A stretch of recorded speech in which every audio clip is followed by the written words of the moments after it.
la Tor se publicó por primera vez en The Pioneer en enero de 1843, año en el que de Poe también aparecen El Escarabajo Rojo en el Dollar Newspaper, ganador del premio de relatos convocado por esta revista, dotado con $100, y El Gato Negro en el United States Saturday Post, el primero en junio y el segundo en agosto.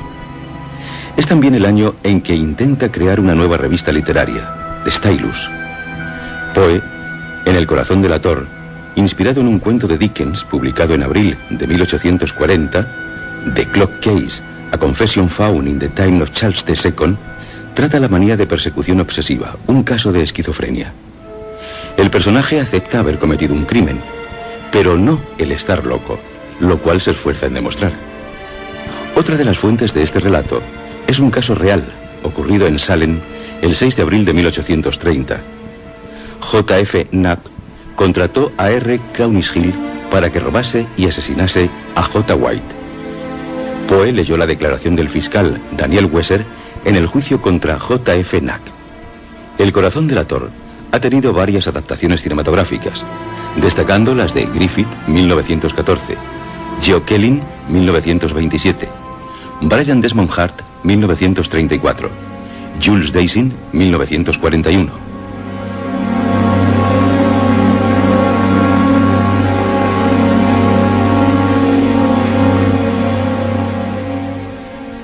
El Corazón de la Tor. De veras, soy nervioso, muy nervioso, extraordinariamente nervioso. Pero, ¿por qué afirman ustedes que estoy loco? El mal ha agudizado mis sentidos, no los ha destruido ni los ha entorpecido. Mi oído es el más agudo de todos. He escuchado todas las cosas del cielo y de la tierra, y bastantes del infierno. ¿Cómo entonces puedo estar loco? Escuchen y observen con qué serenidad, con qué calma puedo contarles toda la historia. Es imposible decir cómo se me metió la idea en la cabeza, pero una vez dentro, me perseguía de día y de noche. Motivo realmente no había ninguno. Nada tenía que ver con ello, la pasión. Yo quería al viejo. Nunca me había hecho daño.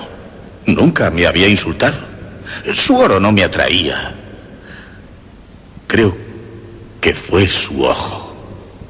Sí, eso fue. Uno de sus ojos se parecía al de un buitre.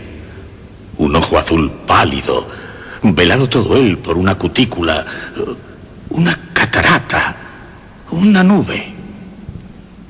Cuando lo fijaba en mí, se me helaba la sangre.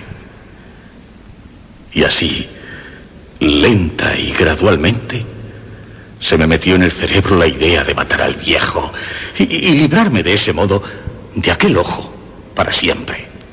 Ahora presten atención. Ustedes se empeñan en decir que estoy loco. Los locos no saben de cosa alguna. Pero si me hubieran visto con qué sabiduría procedí, con qué precaución, con qué previsión me puse manos a la obra. Jamás fui más amable con el viejo que la semana entera que precedió a su muerte. Y cada noche, hacia las 12, daba vueltas al pestillo de su puerta y la abría, pero muy suavemente. Y luego, cuando la abertura era lo suficientemente grande como para que me cupiera la cabeza, introducía una linterna sorda, bien cerrada, muy cerrada, que no dejaba filtrar ninguna luz, y metía la cabeza. Se hubieran reído al ver con qué habilidad la metía. Despacio, muy despacio, para no perturbar el sueño del viejo. Me llevaba 1 hora meter la cabeza por la abertura hasta poder verle tumbado en la cama. ¿Un loco hubiera sido tan prudente? Y entonces, cuando mi cabeza estaba bien dentro de la habitación, abría con precaución la linterna, con mucha cautela, porque las bisagras crujían, y la abría lo justo para que un hilo imperceptible de luz cayera sobre el ojo del buitre. Y eso lo hice durante 7 largas noches, cada noche a las 12 en punto. Pero siempre encontré el ojo cerrado. Y por eso me fue imposible cumplir mi tarea. Porque no era el viejo quien me sacaba de quicio, era su ojo malvado. Y cada mañana, al amanecer, me iba descaradamente a su habitación y le hablaba tan tranquilo, llamándole por su nombre en tono cordial y preguntándole cómo había pasado la noche. Así pues, ya ven ustedes que hubiese sido un viejo muy astuto, en verdad, si hubiese sospechado que cada noche, a las 12 en punto, le examinaba mientras dormía. A la 8ª noche, abría la puerta con mayor precaución. El minutero de mi reloj se mueve más aprisa que se movía mi mano. Jamás antes de aquella noche había sentido el alcance de mi propio poder, de mi sagacidad. Apenas podía contener mi sensación de triunfo. Pensar que yo estaba allí, abriendo la puerta poco a poco, y que él ni siquiera imaginaba mis acciones o mis pensamientos secretos. Reflexionando sobre esto, dejé escapar una risa. Y quizá me oyó, porque se movió súbitamente en su cama, como si fuera a despertar. ¿Puede que crean ahora que me retiré? Pues no, se equivocan. La habitación estaba tan oscura como un pozo, como la pez. Tan densas eran las tinieblas. Los postigos estaban bien cerrados por miedo a los ladrones.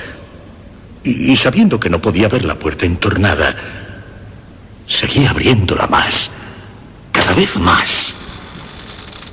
Había introducido mi cabeza y me disponía a abrir la linterna cuando mi pulgar resbaló sobre el pomo de la puerta y el viejo se incorporó en su cama preguntando quién estaba en la habitación. Me quedé muy quieto, sin decir nada.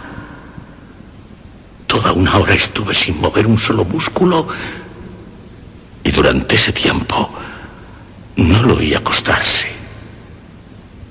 Todavía estaba sentado en la cama, escuchando, igual que hice yo noche tras noche, escuchando la carcoma de la pared.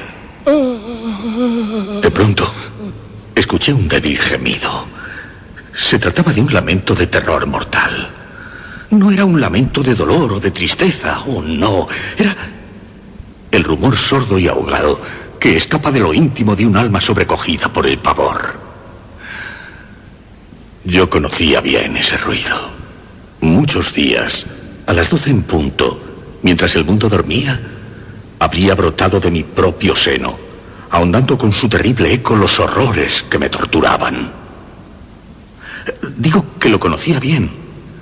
Sabía lo que experimentaba el anciano. Tenía compasión de él, aunque me reía en el fondo de mi corazón. Sabía que se había quedado despierto desde que oyó el primer leve ruido, cuando se movió en la cama. Su zozobra había ido siempre en aumento.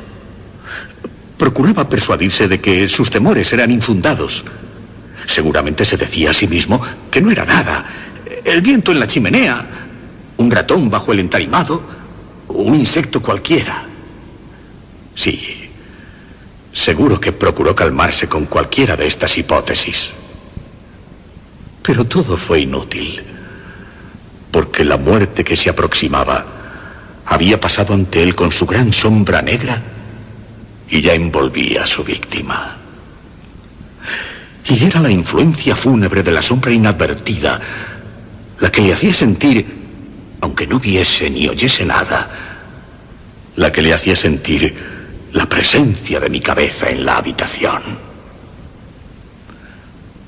Luego de esperar un rato, con mucha paciencia, sin oír que volviera a acostarse, decidí abrir una ranura pequeña, muy pequeña en la linterna. Lo hice con muchísimo cuidado. Hasta que por fin, un rayo muy tenue, pálido, como un hilo de araña, salió de la rendija y cayó de lleno sobre el ojo de buitre.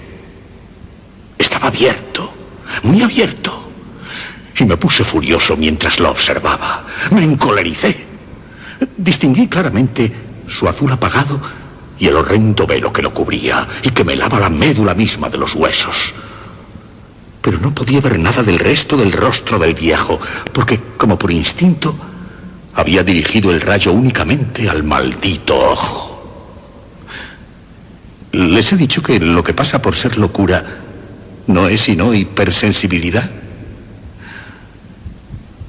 Llegó entonces a mis oídos un sonido débil, sordo, repentino, como el de un reloj envuelto en algodón. De sobra conocía aquel sonido también. Era el latir del corazón del viejo. Aumentó más mi furia, como el redoblar de los tambores anima el valor de los soldados. Me dominé, sin embargo, y continué inmóvil. Apenas respiraba y mantenía quieta entre las manos la linterna.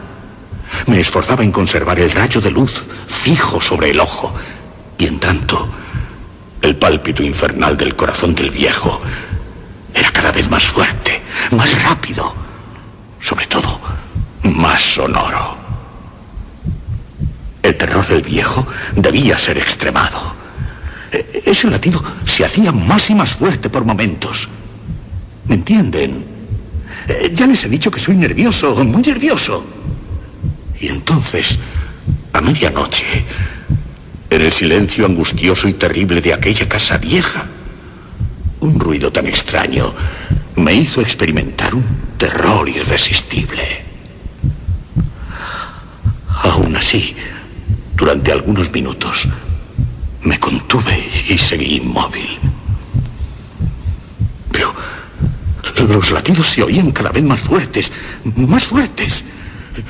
Pensé que el corazón me iba a estallar y una nueva ansiedad se apoderó de mí. Algún vecino podía oír aquel sonido. Al viejo le había llegado su hora. Con un alarido abrí la linterna y de un salto me planté en la habitación. Gritó una vez, solo una vez. En un instante le tiré al suelo y le volqué encima al viejo camastro. Sonreí satisfecho al verlo conseguido. Durante algunos minutos, sin embargo, el corazón latió con un sonido ahogado. A pesar de todo, ya no me atormentaba. No podía oírse nada a través de las paredes. Y por fin cesó. El viejo estaba muerto. Retiré la cama y examiné el cadáver. Sí, estaba muerto, completamente muerto. Le puse la mano en el corazón y allí la mantuve algunos minutos. Ninguna pulsación. No latía. Completamente muerto. Aquel ojo no volvería a angustiarme, a perturbarme, a atormentarme. Si siguen creyendo que estoy loco, esa creencia se desvanecerá cuando les describa las prudentes precauciones que empleé para disimular el cadáver. Avanzaba la noche y yo trabajaba activa, vivamente, en silencio. Corté la cabeza, luego los brazos, las piernas, lo desmembré por completo. Enseguida arranqué 3 tablas del entarimado y lo coloqué bajo el piso de madera. Después volví a poner las tablas con tanta habilidad y destreza que ningún ojo humano, ni siquiera el del propio viejo, hubiese podido descubrir allí nada alarmante. No había nada que lavar, ni una mancha, ni una sola mancha de sangre. No se me escapó detalle alguno. En un barreño grande me había cabido todo.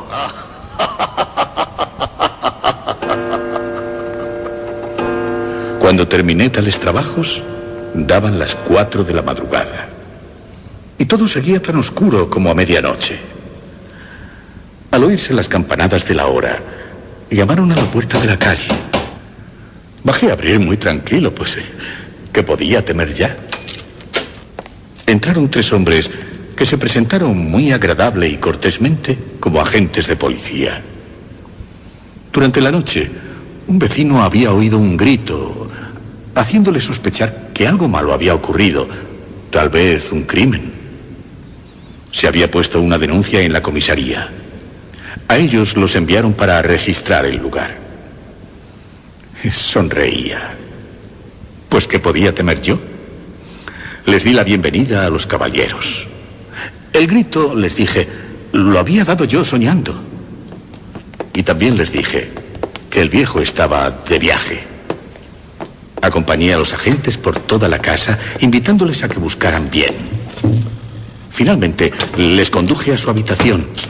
Les enseñé los tesoros del viejo, intactos, bien guardados, cada uno en su lugar. Entusiasmado al sentirme tan seguro, llevé sillas a la habitación y les pedí que descansaran de su fatiga, mientras yo, con la loca audacia de un triunfo perfecto, instalé mi propia silla en el mismo lugar que recubría el cuerpo de la víctima. Los agentes se mostraban satisfechos. Mis maneras, mi actitud, les había convencido. Me encontraba especialmente contento, tranquilo. Ellos, habiéndose sentado, conversaban de cosas corrientes a las que les respondía alegremente. Pero al poco rato sentí que empezaba a ponerme pálido y deseé que se fueran. La cabeza me dolía y me parecía que mis oídos eran presa de un zumbido. Sin embargo, ellos continuaban sentados con su charla. El zumbido se hizo más potente, más claro, cada vez más perceptible. Charlé mucho, hablé copiosamente para librarme de aquella angustiosa sensación. Pero ésta se resistía, reiterándose de tal modo que no tardé en descubrir que el ruido no procedía de mis oídos. No estaba dentro de mis oídos. ¿Dónde? Sin duda me puse entonces pálido, muy pálido. Pero seguí hablando rápido, levantando la voz. Pero el sonido seguía aumentando. ¿Qué podía hacer para que no lo oyeran? Era un ruido sordo, apagado, frecuente. Muy parecido, sí, al que hace un reloj envuelto en algodón. Continuo. Tic-tac, tic-tac. Continuo. Y más fuerte. Y más fuerte. Respiraba dificultosamente. Sin embargo, los agentes no oían nada. Y yo hablaba más deprisa, vehementemente. Pero el ruido seguía creciendo. Me levanté y discutí sobre tonterías, con voz cada vez más alta y seguramente gesticulando mucho. Y el ruido crecía, crecía, crecía. ¿Por qué no se iban los agentes? Anduve de un lado para otro, pesadamente y a grandes pasos, como exasperado por las observaciones que hacían a mis opiniones. El ruido crecía regularmente. ¡Oh, Dios! ¿Qué podía hacer? Echaba espumarajos por la boca, deliraba, maldecía. Agité la silla en la que me había sentado y produje muchos ruidos con ella. Pero el otro ruido seguía dominando, creciendo. Más fuerte, cada vez más fuerte. Pero ellos seguían hablando, bromeando, sonriendo. ¿Era posible que no lo oyeran? No, lo oían. Y estaban sospechando. Lo sabían. Se burlaban de mi horror. Estaban divirtiéndose a costa mía. Eso fue lo que creí. Lo que sigo creyendo. Pero cualquier cosa era preferible a aquella terrible agonía. No podía seguir soportando aquellas sonrisas hipócritas. Era necesario gritar o morir. Y les dije, ¡no lo oyen! ¡Escuchen! Más fuerte, cada vez más fuerte. ¡No lo oyen! ¡Miserables! ¡No sigan disimulando! ¡Lo confesaré todo! ¡Todo! ¡Arranquen esas tablas! ¡Aquí! ¡Aquí! ¡Es el latido de su horrible corazón!